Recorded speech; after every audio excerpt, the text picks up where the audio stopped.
So here's a topic which is has come up a couple times from a couple different people. What about the Shroud of Turin? Is it real? Is it the real deal? The Shroud of Turin.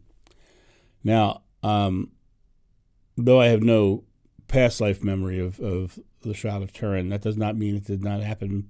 And I say that every time I have to say that because I don't have full memories of everything, because certain things were more important to me than other things. So I remember certain things much more clearly because they were more important to me. But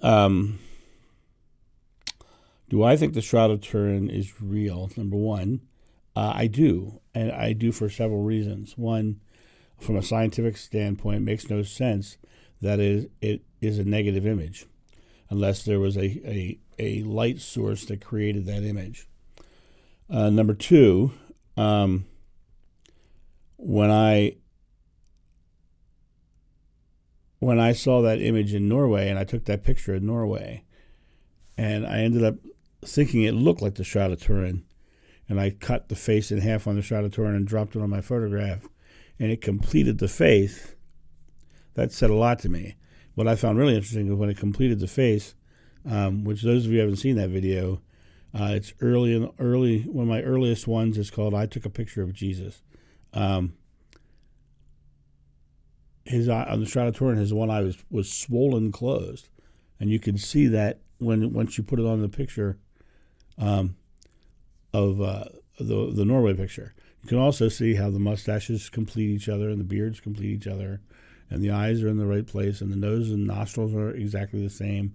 It's very perfect image. So to me, that was a sign to me that was real. Number three, the argument that I hear a lot was people say, well, it was debunked. It was debunked. It was debunked. It was absolutely debunked. But the actual scientist who did the debunking recanted his own study, because towards the end of his life, he came across new information that proved that the area he tested was an area that had been rewoven and repatched during the Middle Ages, because the shroud had been caught in a fire and that section of the Turin had been burned. But he himself, at the end of his life, discounted his own study, saying that it really needed to be studied again because this area has been rewoven with wool from a different time period, or with fabric from a different time period. And so it can't be, it's a bad test area. You've got to test a different area that was not a rewoven area from a damaged portion of the shroud. So what it comes down to is that a factual thing.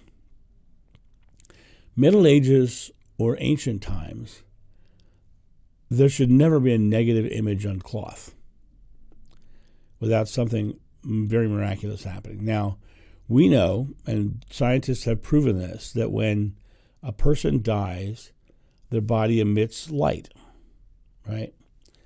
Now, when it emits light, it's speculated by spiritual people that that's the soul leaving the body. But when you are leaving the body with the intent of resurrecting it and bringing it back, I could totally see the light being brighter, which would cause a negative response, a negative image.